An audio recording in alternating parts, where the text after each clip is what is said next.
नमस्कार, मैं मनमोहन मिश्र एक बार फिर आप लोगों के बीच। दोस्तों, मुद्दा आज आरएसएस से जुड़ा हुआ है।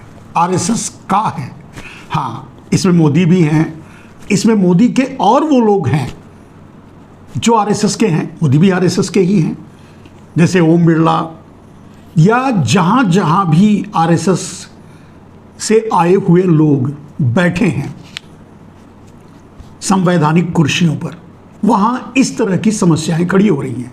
देश के लिए इनकी सोच, इनके विचार, इनकी भावनाएं देश के लिए घातक हैं।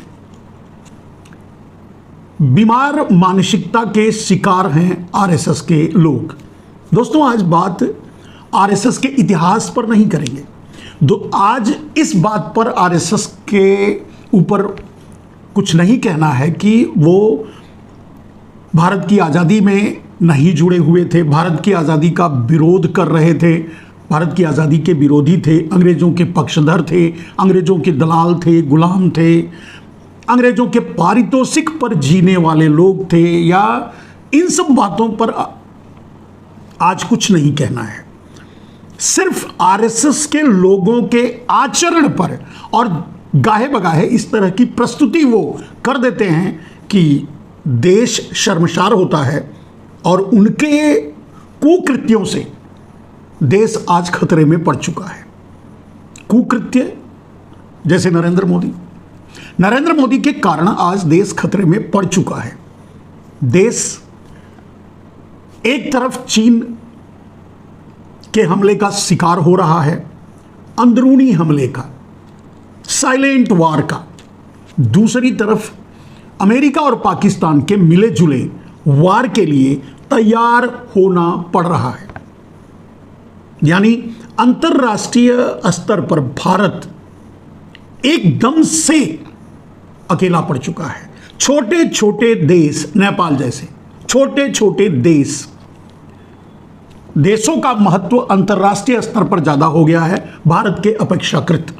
और छोटे छोटे देश भी, म्यांमार या छोटे छोटे देश हमारे पड़ोसी देश, वो भी अब हमें पूछना बंद कर चुके हैं, या फिर ऐसे लोगों से हाथ मिला चुके हैं, या फिर अब वो हमारे दोस्त नहीं रहे। ये सब कुछ हुआ है नरेंद्र मोदी के कारण। और नरेंद्र मोदी अगर हैं तो आरएसएस के कारण है। इसीलिए मैंने कहा कि आरएसएस की बीमारी के कारण, कुकृत्य के कारण देश आज खतरे में पड़ चुका है।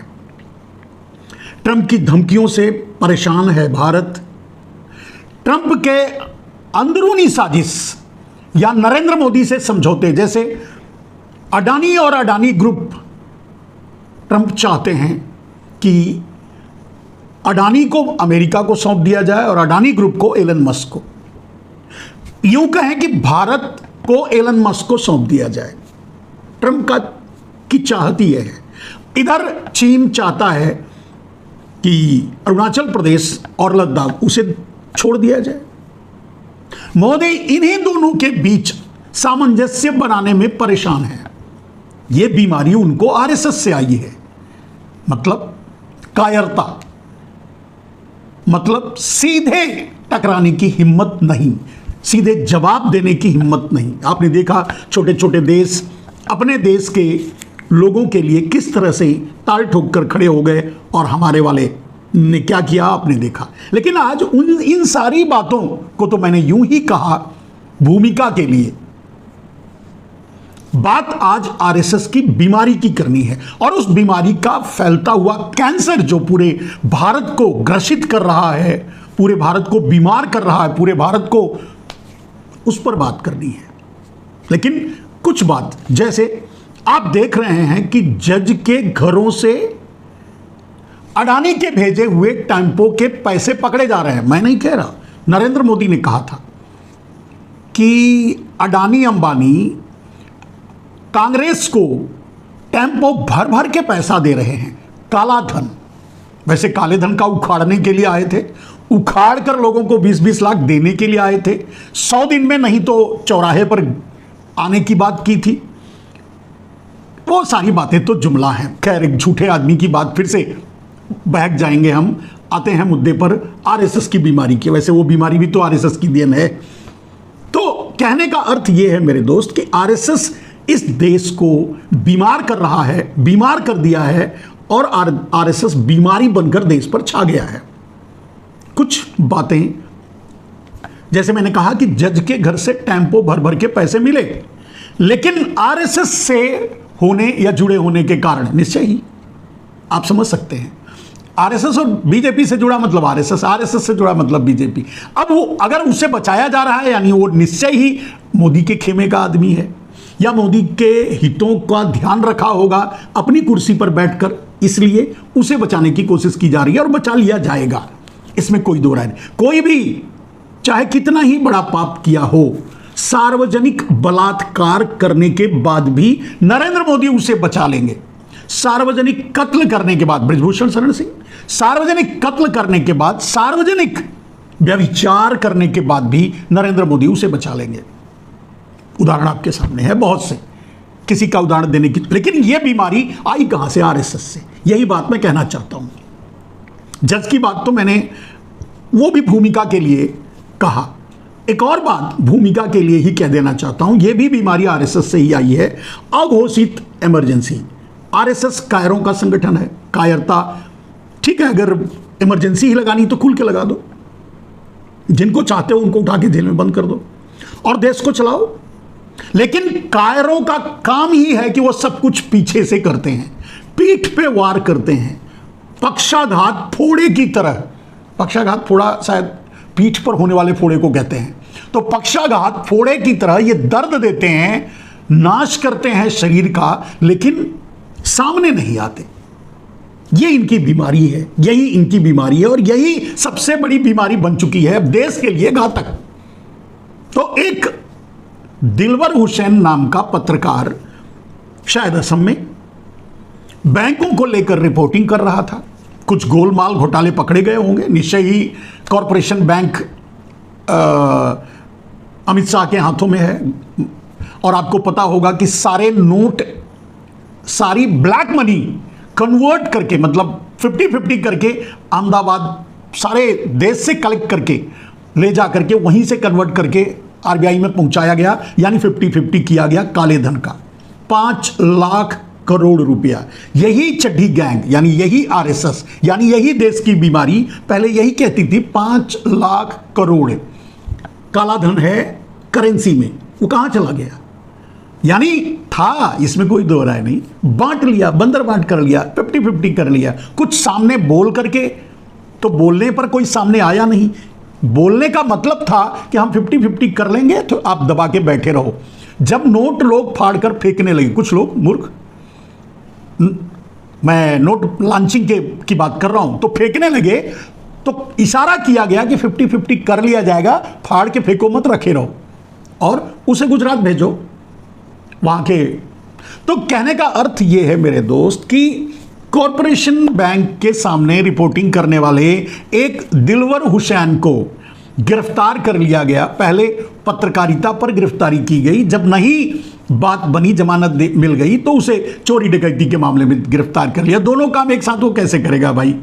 एक बात। दूसरी बात एक और है, या तो दिलवर हुसैन ने मोदी का सौगाते मोदी किट वापस कर दिया, या 2 किट मांग लिया, नाराज हो गए,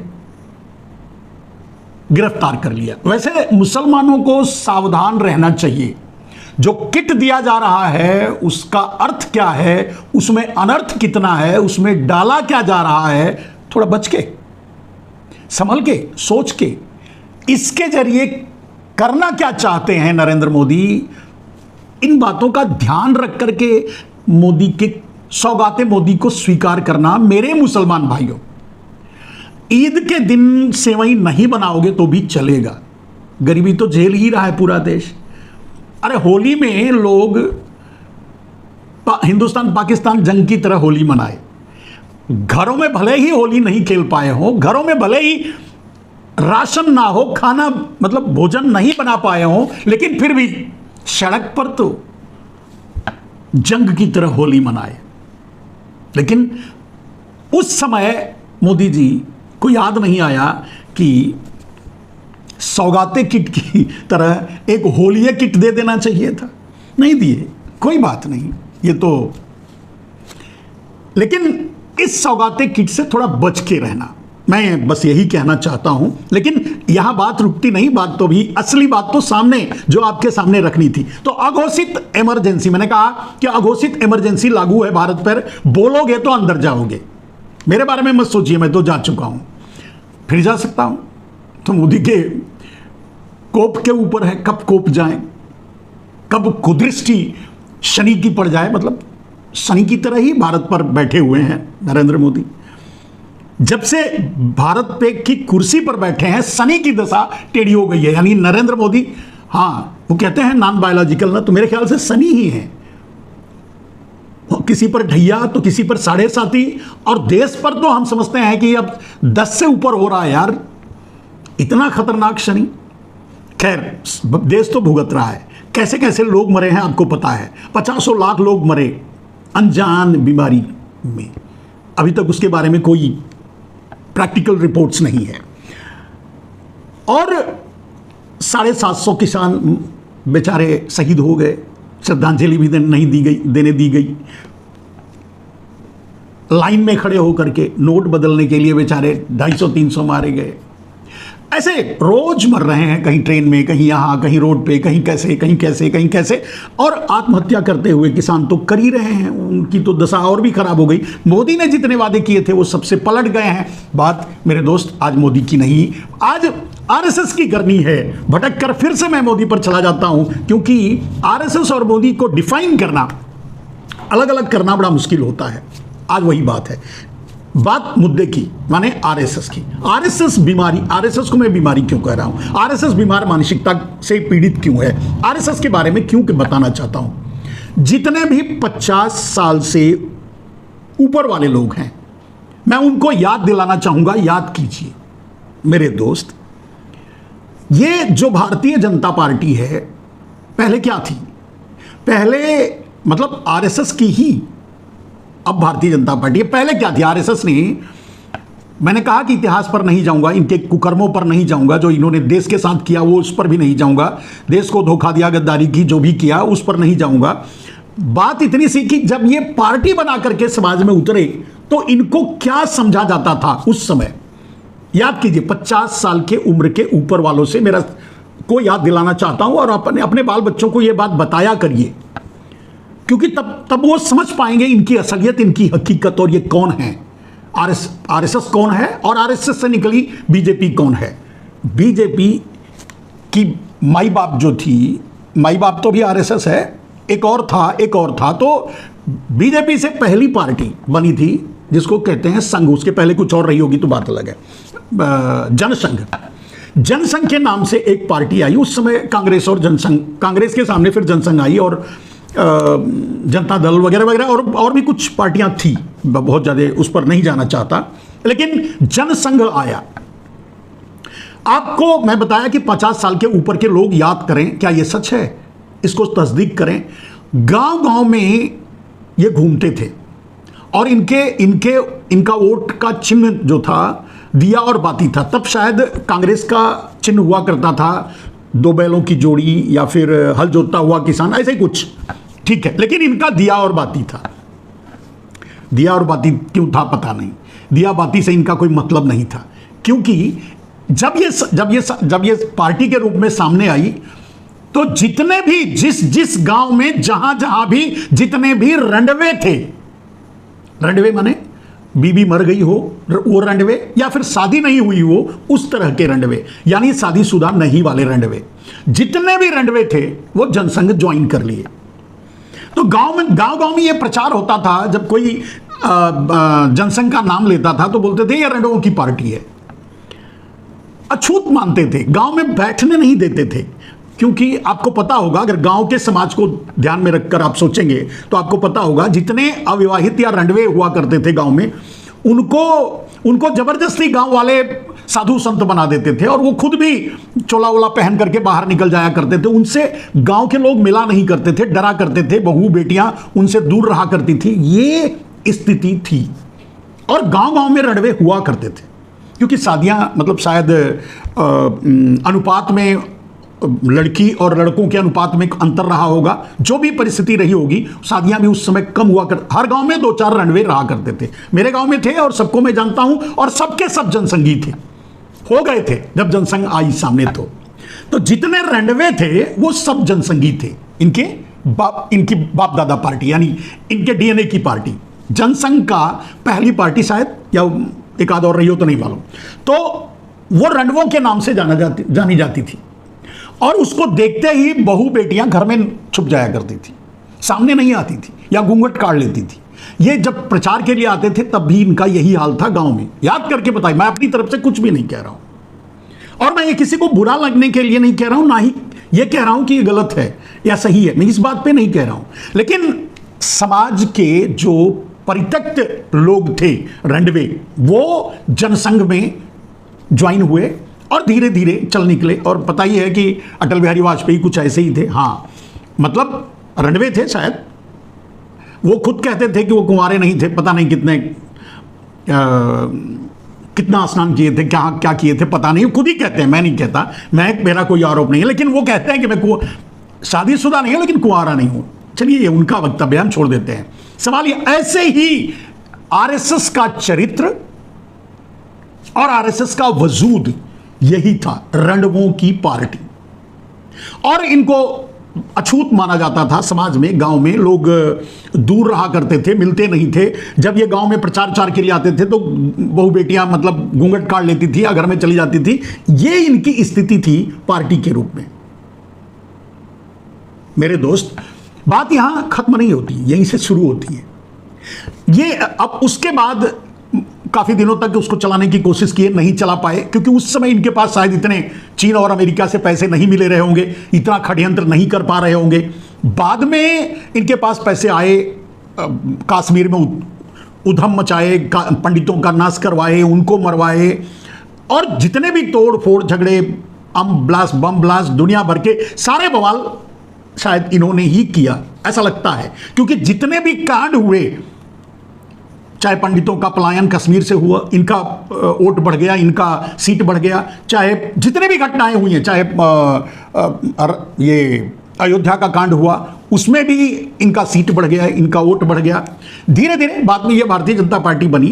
पहले जनसंघ हुआ करते थे तब की बात। कहने का मतलब, ये मानसिकता से ग्रसित हैं, उससे बाहर नहीं निकल पाए। असली बात जो कहना था वो अब कहना चाहता हूं। मतलब इतनी देर तक मैं ये बताना चाहता था कि ये कैसी मानसिकता के लोग हैं। अब मैं पहुंच रहा हूं संसद में। आपने देखा होगा राहुल गांधी पर बार बार उनके आचरण को लेकर ये सवाल उठाते रहते हैं दुराचारी। इनके इतिहास को जब में जाओगे, अब एक इतिहास बता ही दिया कि इनकी क्या वजूद था, क्या वैल्यू थी, इसके बाद और कुछ बोलने की जरूरत नहीं है। अब संसद में भी बैठे हैं, जैसे ओम बिरला, वो भी आरएसएस वाले हैं, मोदी तो है ही हैं, या ऐसे बहुत से आरएसएस से जुड़े, आरएसएस से प्रभावित और प्रमोटित या जो भी हैं, सब जगह बैठे हुए हैं। चाहे लोकसभा हो, चाहे राज्यसभा हो, सब जगह कुर्सियों पर, मेन कुर्सियों पर वही बैठे हैं। बात ओम बिरला की। राहुल गांधी ने अपनी बहन के पास गए और उनसे कुछ मांगा, और उन्होंने एक भाई बहन के प्यार का एक आचरण जो ओम बिरला को बहुत बुरा लगा। उन्होंने यहां तक कह डाला कि यहां भाई बहन भी हैं, यहां माँ बाप बेटे भी थे, माँ बेटी भी थी, माँ बेटे, पता नहीं क्या क्या कह डाले, रिश्ते वाले थे। लेकिन माननीय सांसदों को आचरण प्रस्तुत करना चाहिए वगैरह। मतलब कहने का मतलब, ओम बिरला को ये बाइंडिंग, ये रिश्ता बुरा लगा। रणवों की सबसे बड़ी मानसिक विकृति यही है, उनको किसी रिश्ते से कोई मतलब नहीं होता। वो रणवे होते हैं, उनके आगे पीछे कोई होता नहीं है। जब वो रणवे होते हैं, उनके आगे पीछे कोई नहीं होता, तो वो रिश्तों को कहां से समझेंगे। अगर मैं जनसंघ की याद पे ये बात कह रहा हूं, अगर मैं जनसंघ को याद करूं तो जितने भी जनसंघी थे, शायद अब उनका इतिहास निकालना बड़ा मुश्किल होगा, निकाला जाए तो निकलेगा कि ज्यादातर रणवे थे, पदों पर थे या गांव में थे या सदस्य हुआ करते थे या जो भी रणवे थे। अब रणुओं को रिश्तों के बारे में क्या जानकारी होगी, उन्हें रिश्तों का क्या महत्व होगा, भाई बहन के बारे में, माँ बेटे के बारे में, माँ बेटी के बारे में, बेटी बेटे के बारे में, दोस्ती के बारे में, मित्रता के बारे में, प्यार मोहब्बत के बारे में। ये भी बीमार हैं, लेकिन इनका पिछवाड़े वाला प्यार चलता है। मतलब ये सामने से तो प्यार कर नहीं सकते, शादी तो किए नहीं है, तो पीछे ही जिससे भी जो चाहे प्यार करें। मेरे कहने का मतलब इतना ही है। तो कहने का मतलब अंधेरे वाला प्यार इनका चलता था, चलता रहा होगा, जो भी है। रणुओं की जो भी समस्या रही आप जानते हैं, मैं नहीं कहना चाहता कुछ। लेकिन अब इस तरह की टिप्पणी, गलत तरीके से प्रस्तुति, कहना, बोलना, एक रिश्ते पर उंगली उठाना कहां तक जायज है। और अब जब ये जनसंघ से निकल करके ये भारतीय जनता पार्टी बनी, तो इसके जो आबर हैं, डाबर हैं, जितने भी हैं, सबके सब उसी मानसिकता से ग्रसित हो गए। भले ही बाल बच्चे वाले हैं, फिर भी क्या करें, अपने जो उनके पूर्वज हैं, यानी सारे के सारे जो रणवे हैं, अब उनकी मानसिकता, उनकी सोच से ग्रसित हो चुके हैं। इसीलिए इस तरह की भाषा ये भी बोलते हैं, सोच ये भी रखते हैं और वही बोलते हैं। अब बीजेपी की आईटी सेल और इस बात को प्रचारित करने लगी। लेकिन मैं नहीं समझता कि शायद इतनी घृणित व्याख्या एक भाई बहन के पास जाने से या उनको छू लेने से कितनी बड़ी ईर्ष्या, कितना, और कौन सा कानून टूट गया, कौन सा, मैं नहीं समझ पाया। लेकिन ये मैं जरूर महसूस किया कि आरएसएस का आदमी है ओम बिरला। तो निश्चित है कि रणुओं वाली मेंटालिटी जो थी वो आज भी इसके अंदर भरी पड़ी है, और इसीलिए इस तरह की बातें कर रहा है।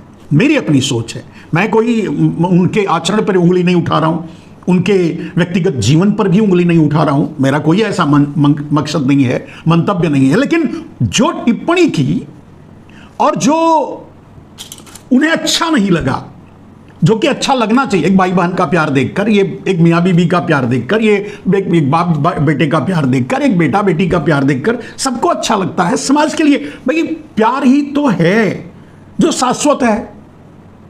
बाकी तो नरेंद्र मोदी जहर फैलाने से चूके नहीं है। आरएसएस वाले अब जहर के अलावा तो कुछ बोते नहीं हैं। तो कहने का मतलब, जहर बोने वाले लोगों को प्यार कहीं भी दिखता है तो छुप जाता है, लगता है ये बर्दाश्त नहीं कर पाते, एक्सेप्ट नहीं कर पाते। तो इतनी सी बात है। बिरला जी, आपसे प्रार्थना है कि बड़ी सहजता से किसी रिश्ते को स्वीकार किया करिए, जनसंघी मत बनिए।